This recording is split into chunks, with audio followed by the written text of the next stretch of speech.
আলামিনের হাবিব জনাব মুহাম্মদ রাসূলুল্লাহ সাল্লাল্লাহু আলাইহি ওয়াসাল্লাম বলেছেন, কিয়ামতের ময়দানে আল্লাহর কসম করে বলছি, সেদিন জাহান্নামীদের ভীষণ কষ্ট হবে আর জান্নাতীদের জন্য অত্যন্ত আসান হবে, অবস্থাটা খুবই আরামের হবে। নবীজি বলেন, এক ফরজ নামাজ, এক ওয়াক্ত ফরজ নামাজ আদায় করতে যে সময়টুকুন লাগে, কিয়ামতের মাঠের এই সময় এত বড় বিরাট লম্বা সময় জান্নাতীদের জন্য এরকম হালকা হয়ে যাবে। সুবহানাল্লাহ। হযরত আবু সাঈদ খুদরী রাদিয়াল্লাহু তাআলা আনহু হাদিস খানা বর্ণনা করেছেন, এক ওয়াক্ত নামাজ, একটা ফরজ নামাজ পড়তে যতটুকুন সময় লাগে, এতটুকুন সময়ের ভেতরে জান্নাতীদের কারবার শেষ হয়ে যাবে। সুবহানাল্লাহ বিহামদি। আর ওদের কারবার তো শেষই হবে না। وَيَوْمَ تَشَقَّقُ السَّمَاءُ بِالْغَمَامِ وَنُزِّلَ الْمَلَائِكَةُ تَنزِيلًا। ওরা ফেরেশতা দেখতে চায়। সেদিন আসমান সমূহ বিদীর্ণ হয়ে মেঘ পুঞ্জ বেরিয়ে আসবে, আত্মপ্রকাশ করবে। তার ভেতর থেকে ফেরেশতারা ক্রমাগত নাজিল হতে থাকবে।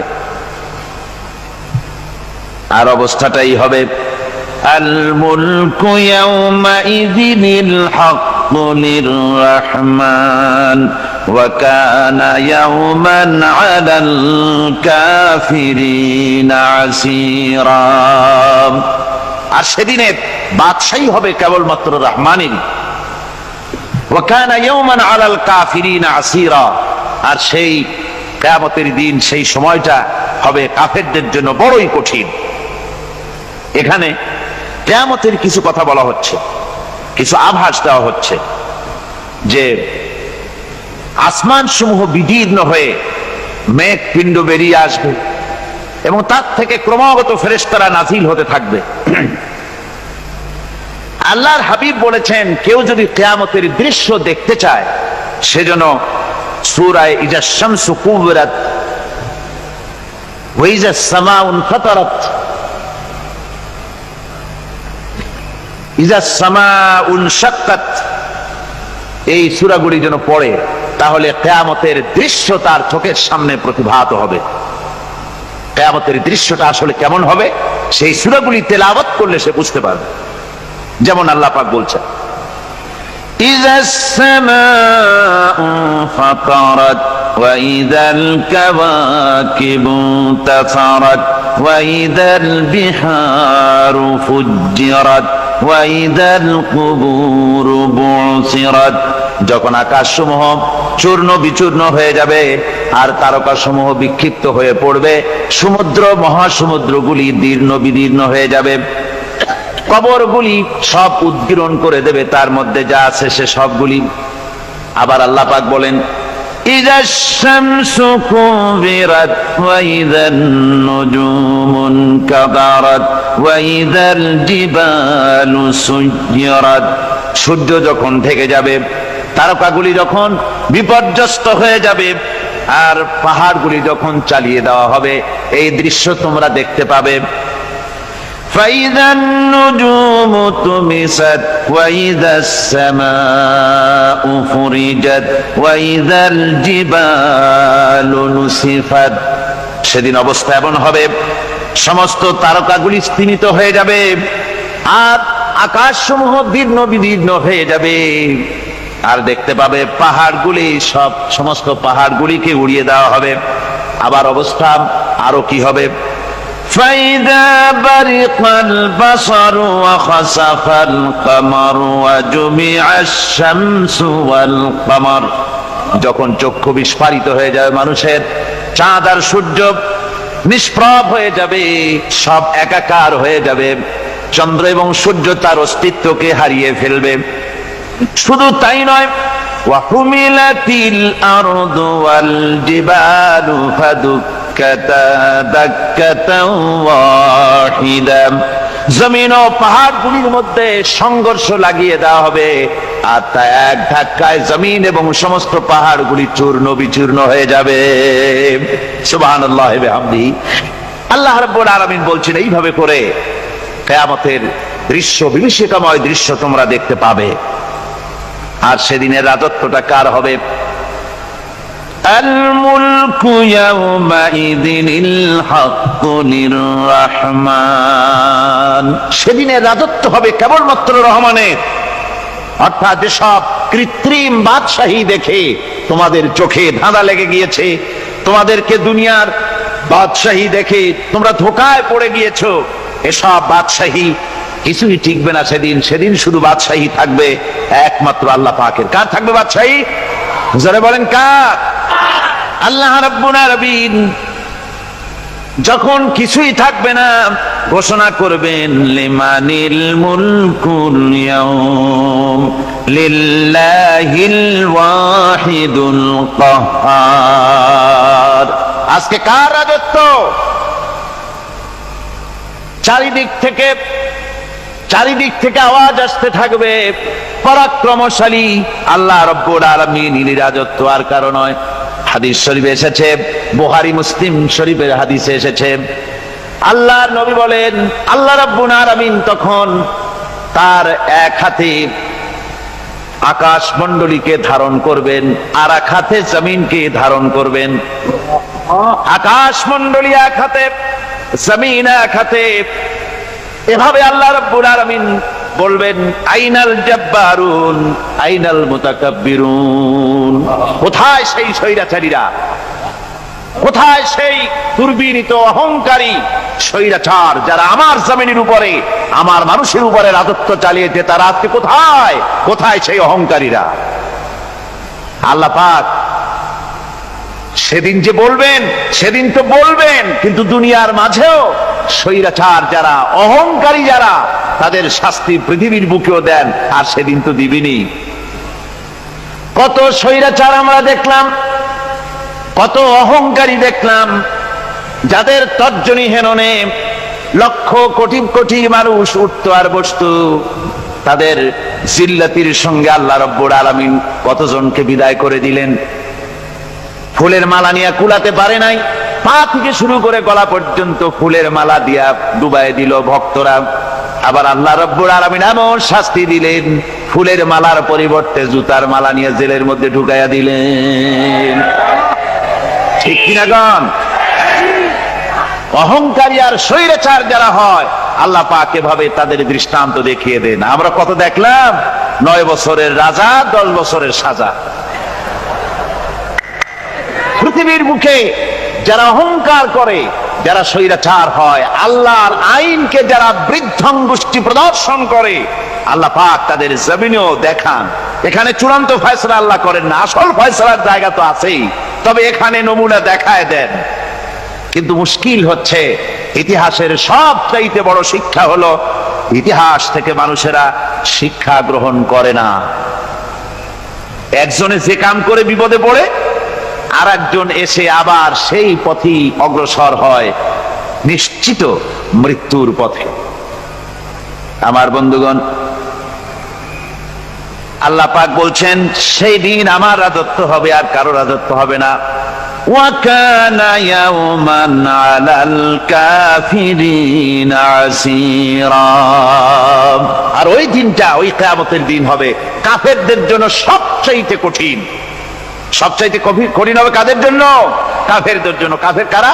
কাফের হচ্ছে তারা যারা নাকি আল্লাহর আইনকে অস্বীকার করেছে, আল্লাহকে অস্বীকার করেছে, আল্লাহর আইনকে অস্বীকার করেছে। ওরা কি? কাফের। কুফর শব্দের অর্থ হচ্ছে গোপন করা। এই জন্য অন্ধকার রাতকে আরবিতে কাফের বলা হয়েছে, অর্থাৎ যা সব জিনিসকে অন্ধকার দিয়ে ঢেকে দেয়। তো কুফর হচ্ছে সেই জিনিস যা মহাসত্যকে ঢেকে দেয়, সত্যকে, মহাসত্যকে ঢেকে দেয় যে জিনিস, সেটাকে কুফর বলা হয়। আর এই কাফের অন্ধকারে ঘুরে মরে, সে কোন আলোর খোঁজ পায় না। আল্লাহ রাব্বুল আলামিন বলেন, কাফেরদের কথা এখন শোনাচ্ছেন আল্লাহ পাক, ওয়াল্লাযীনা কাফারু আউলিয়াউহুমুত তাগুতু ইউখরিজুনাহুম মিনান নূরি ইলায যুলুমাত। যারা কাফের, যারা কুফরি অবলম্বন করেছে, তাদের সাহায্যকারী আর পৃষ্ঠপোষক হচ্ছে তাগুত। তাগুত বলা হয় সেই শক্তিকে যে শক্তি শুধু নিজেই আল্লাহর আইন অমান্য করে বসে থাকে না, বরং অন্যদেরকেও আল্লাহর আইন অমান্য করতে বাধ্য করে। ওদেরকে আরবিতে কি বলা হয়? তাগুত বলা হয়। আর এই তাগুতি শক্তি, এই তাগুত হয় তার সাহায্যকারী, যা তাকে আলো থেকে টেনে অন্ধকারের ভেতরে নিয়ে যায়। আর কাফের হচ্ছে আল্লাহ পাকের ভাষায় অর্থাৎ কোরআনের ভাষায় কাফের হচ্ছে সবচাইতে নিকৃষ্ট প্রাণী, সবচাইতে নিকৃষ্ট জীব। মহাসত্যকে যারা অস্বীকার করেছে, যারা আল্লাহকে মানে না, যারা আল্লাহর কোরআনকে মানে না, যারা ইসলামকে স্বীকার করে না, তারা সবচাইতে নিকৃষ্ট প্রাণী। আল্লাহ রাব্বুল আলামিন বলেন, ইন্না শাররাদ দাওয়াবি ইনদাল্লাহিল্লাযীনা কাফারু ফাহুম লা ইউমিনুন। নিশ্চয়ই আল্লাহর জমিনে সব বিচরণশীল জীব যত আছে, আল্লাহ বলছেন আমার জমিনে বিচরণশীল জীব যত আছে তার মধ্যে সবচাইতে নিকৃষ্ট প্রাণী হলো যারা ঈমান আনে নাই, যারা বিশ্বাস করেন আমি আল্লাহকে, যারা পরকালকে বিশ্বাস করে নাই, যারা কোরআনকে বিশ্বাস করে নাই, যারা ইসলামকে বিশ্বাস করে নাই, পৃথিবীর মধ্যে তারা সবচাইতে নিকৃষ্টতম প্রাণী। আল্লাহ বলেন শুধু নিকৃষ্ট জনক নিকৃষ্ট প্রাণী বললেই সারে না, এরা হলো চতুষ্পদ জানোয়ারের মতো। কে বলতেছেন? আমি বলছি না, কিন্তু আল্লাহ পাক বলতেছেন চতুষ্পদ জানোয়ারের মতো কাফেরেরা। وَمَثَلُ الَّذِينَ كَفَرُوا كَمَثَلِ الَّذِي يَنْعِقُ بِمَا لَا يَسْمَعُ إِلَّا دُعَاءً وَنِدَاءً। এই কাফেরদের দৃষ্টান্ত হচ্ছে সেই রাখালের মতো, যে রাখাল তার পশুদেরকে ডাকে আর ওই পশুরা একটা ডাক শোনে মাত্র, কিন্তু কি যে বলে তা তো পশুতে বোঝেন। কথা বুঝতে পেরেছে? সুম্মুন বুকুমুন উমিয়ুন ফাহুম লা ইয়াকিলুন। এরা বোবা, এরা বধির, এরা অন্ধ, এ কারণেই কোনো কথা বোঝে না। এরা চতুষ্পদ জানোয়ারের চাইতেও নিকৃষ্ট। যাদেরকে আমি আল্লাহ বলেন, যাদেরকে আমি চোখ দিলাম, চোখ থাকতে হক দেখলো না, সব দেখলো। হক দেখে নাই চোখ দিয়া, এই চোখ দিয়া সব দেখলো। নারীর সৌন্দর্য উপভোগ করলো আর নারীর অঙ্গ প্রত্যঙ্গ নিয়ে নানা ধরনের গল্প লিখলো, কবিতা লিখলো, কিন্তু এই সৌন্দর্য যিনি দিলেন তারেও চিনল না। আছে না কত কবি আমাদের দেশে? আমার দেশের সেই কবি জাতীয় পুরস্কার পায় যে কবি নারীর বিশেষ বিশেষ অঙ্গ নিয়ে বেশি করে নির্লজ্জ কবিতা লিখতে পারে, ওই হলো সবচেয়ে বড় কবি। আমার বন্ধুগণ, একজন বুজুর্গ ব্যক্তি তিনি পথ দিয়ে যাচ্ছিলেন, তো সে পথে এক সুন্দরী যুবতী মেয়েকে দেখে সেই যুবতী মেয়ের দিকে এই বুজুর্গ ব্যক্তি এক নজরে তাকায় আছে। তখন এই ঘটনাটাকে কবি এভাবে লিখতেছেন সাজায়, একদা সুখদায়ক প্রমোদা বদন দর্শন করিবম ঝরিল নয়ন, হেসে কহে সে রূপসী সবিস্ময় মন, কহ দেখি মহাশয় কহ কি কারণ, বিষয় বিরাগী তুমি ভুবনে প্রচার, কি হেতু জন্মিল তব মানস বিকার, সামান্য ললনা রূপ করি দর্শন, উচিত না হয় তব অশ্রু বরিশন। বুজুর্গ ব্যক্তি ওই মহিলার দিকে তাকিয়ে তাকিয়ে কাঁদতেছেন। সুন্দরী মহিলা বলেন, আল্লাহর বুজুর্গ বান্দা, আপনি এলাকার ভিতরে বুজুর্গ এবং পীর হিসাবে, বুজুর্গ ব্যক্তি হিসাবে আপনি বিখ্যাত। আজকে আমাকে এখানে দেখে আপনি আমার দিকে তাকায় আমার রূপ উপভোগ করতেছেন আর কাঁদতেছেন। আপনার মতো সংসার বিরাগী মানুষ আমার মতো একটা সুন্দরী মেয়েকে দেখে ভাবে কাঁদা ঠিক না। বুজুর্গ ব্যক্তি বলছেন, হেসে কহিলাম বালে করহ শ্রবণ, নেত্র ঝরে তবু হেতু ভেব না এমন, যে শিল্পী রচিল ওই সুধাংশু বদন, তাহার তরে ঝরে নেত্র নয়নে জীবন। আল্লাহর বান্দি, আমি তোমাকে দেখি কান্দি না, আমার চোখে পানি বেরিয়ে গেছে। তোমারে দেখে আমি মনে মনে ভাবলাম, এত সুন্দর করে যিনি মানুষ বানিয়েছেন, না জানি ওই আল্লাহ রব্বুল আলামিন কত বড় সুন্দর। আমার ভাইরা, সুতরাং চোখ থাকতে ওরা আল্লাহ রাব্বুল আলামিনের কুদরত ওরা দেখে নাই, কান থাকতে কোরআনের আওয়াজ ওদের কানের মধ্যে ঢোকে নাই, বিবেক থাকতে আল্লাহর দ্বীনকে বুঝতে পারে নাই, চিন্তা করতে পারে নাই। আল্লাহ রাব্বুল আলামিন বলেন, উলাইকা কাল্লানাম, এরা হলো চতুষ্পদ জানোয়ার, বালহুম আদাল, শুধু জানোয়ার না, জানোয়ারের চাইতেও নিকৃষ্ট। এমনই জানোয়ার, আল্লাহ বলেন শুধু জানোয়ার না, জানোয়ারের মতো শুধু খায় জনমের মতো। والذين كفروا يتمتعون ويأكلون كما تأكل الأنعام। এই কাফেরগুলির কাম শুধু ফুর্তি করা, গান বাজনা, নাটক, গল্প, এই সব কাজ তাদের। নামাজ নাই, রোজা নাই, আল্লাহর চিন্তা নাই, তাহাজ্জুদ নাই, পরহেজগারি নাই, শুধু গান আর নাচ। দেখেন না ফুর্তি। এই যে 1 জানুয়ারি রাত 12টার সময় আমার ঘুম ভেঙে গেল, এই যেখানে আমি ছিলাম, বিকট আওয়াজ। আমি মনে করলাম পাশের বাড়ি বুঝি ডাকাত পড়ছে। পরে বাড়িওয়ালা আমাকে বললেন যে ডাকাত না, বোধহয় এই নিউ ইয়ার সেলিব্রেট হচ্ছে, নতুন বৎসর উদযাপন হচ্ছে, বোমা দিয়ে শহরবাসীর আরামের ঘুম হারাম করে এগুলি করা হচ্ছে। এ তো গেল 1 জানুয়ারি। আর যখন আমাদের নিজেরটা যখন আসে, অর্থাৎ 1 বৈশাখ, তখন দেখছেন অবস্থা 1 বৈশাখে। এবছর আমাদের দেশে 1 বৈশাখে ঢাকায় যে দৃশ্য আমি টিভির মধ্যে দেখলাম, তাতে আমার মনে হয়নি যে 12 কোটি মুসলমানের দেশে রাজধানীতে এই দৃশ্য হচ্ছে। আমার মনে হচ্ছিল এটা বুঝি কলকাতা অথবা অন্য কোনো শহর হবে। আমি দেখলাম সমস্ত যুবক যুবতী, নারী পুরুষ, বিভিন্ন বয়সের লোক সব একসঙ্গে রাস্তায় নেমেছে, নাচতেছে। তার মধ্যে বুদ্ধিজীবী আছে, শিক্ষিত লোক আছে, সমানে নাচতেছে। আর তাদের মুখোশ পরা, বানরের মুখোশ, কুকুরের মুখোশ, শূকরের মুখোশ, ঘোড়ার মুখোশ, পাতি শিয়ালের মুখোশ, এই মুখোশ পরে এভাবে নাচতেছে। আমি চিন্তা করলাম, নববর্ষের সাথে কুত্তার মুখোশের সম্পর্ক কি?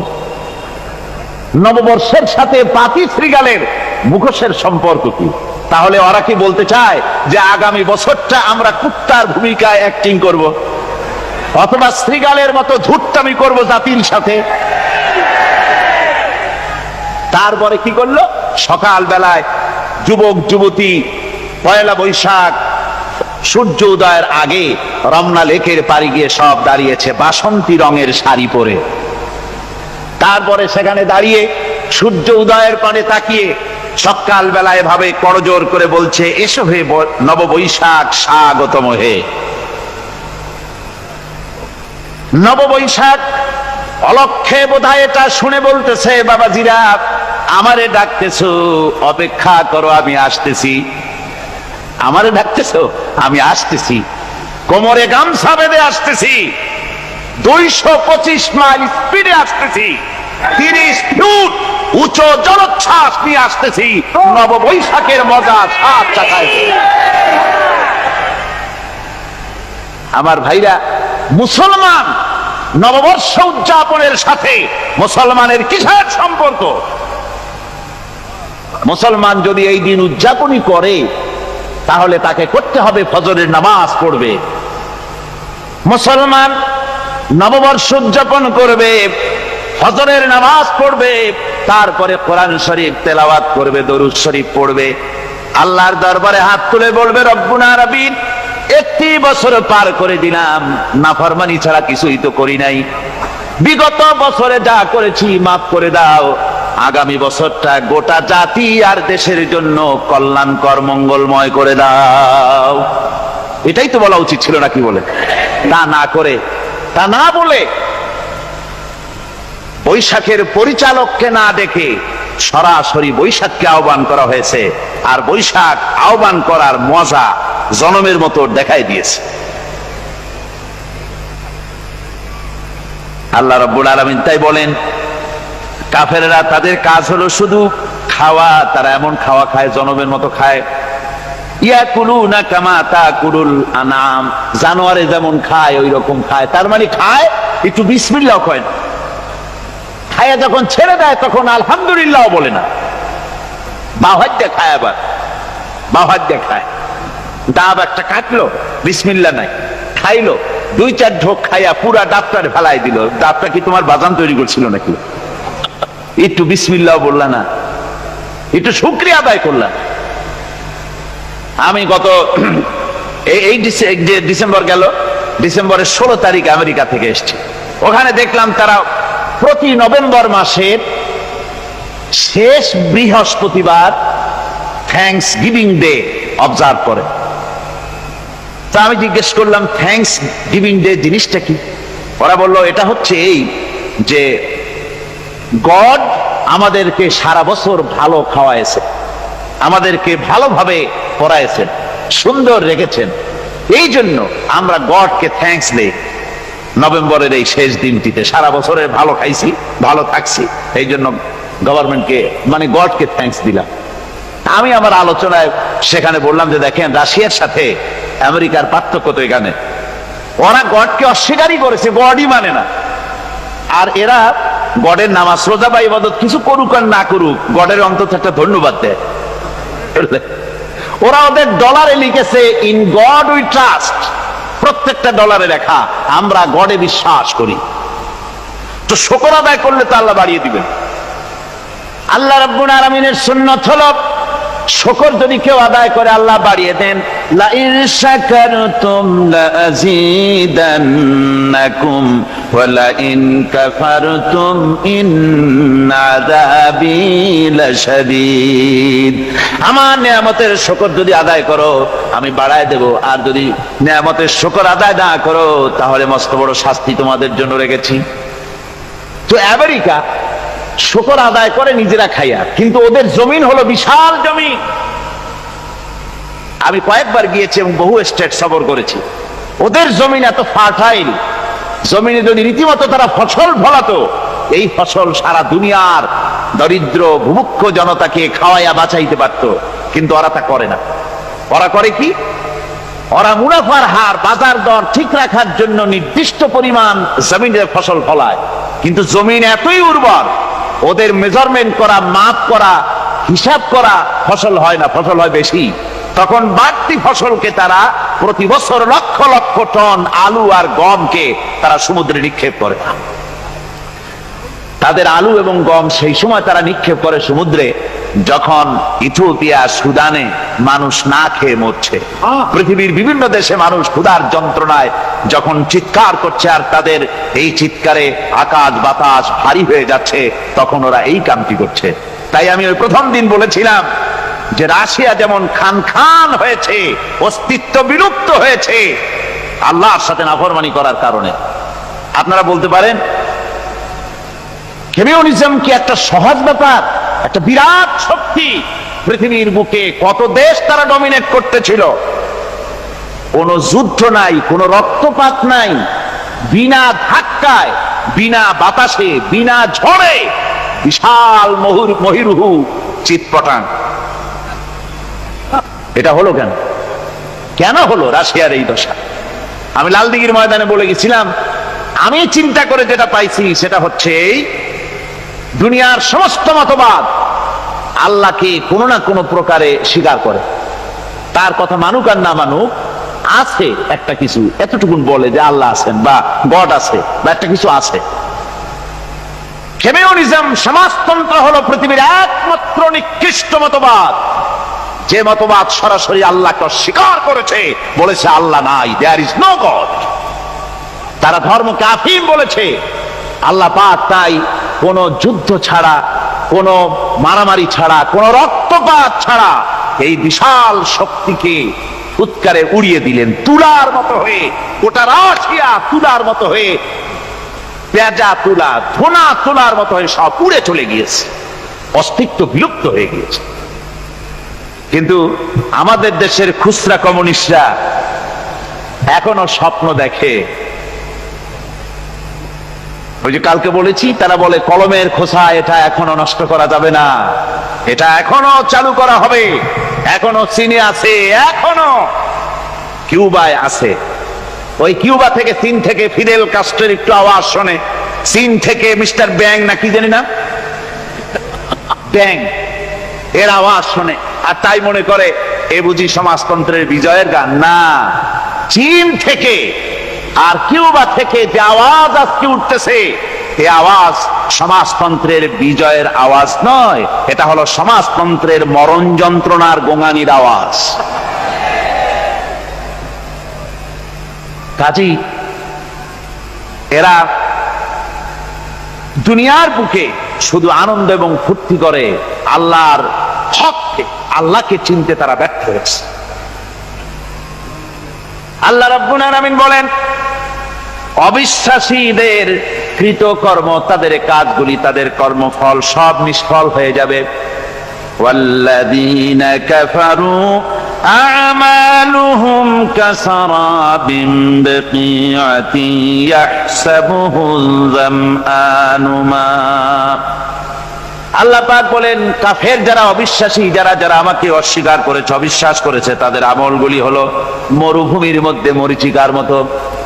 মরুভূমির মরীচিকা, মানুষ যখন মরুভূমির ভিতর দিয়ে যায়, পানির পিপাসা লাগে, দূরে দেখে পানি চিকচিক করতেছে, আর ওই মরীচিকা যেটাকে সে পানি মনে করেছিল, হাত্তা ইযা জাআহু লাম ইয়াজিদহু শাইআ, যেটাকে সে পানি মনে করে ছুটতেছিল, যখন কাছে গেল, আল্লাহ পাক বলেন কিছুই সেখানে পায় না, শুধু মরীচিকা, বালু আর বালু। এরকম করে যারা আমার দিনকে অস্বীকার করেছে, আমাকে অস্বীকার করেছে, তারা যত ভালো কাজ করুক আর যাই করুক না কেন, তাদের কৃত কর্মগুলি এভাবে সব নিষ্ফল। এ হলো এক কথা। 2 নম্বরের কথা হলো, ওরা মনে করেছিল সমাজতন্ত্র শান্তি দেবে, কমিউনিজম শান্তি দেবে, সোশ্যালিজম শান্তি দেবে, ক্যাপিটালিজম শান্তি দেবে।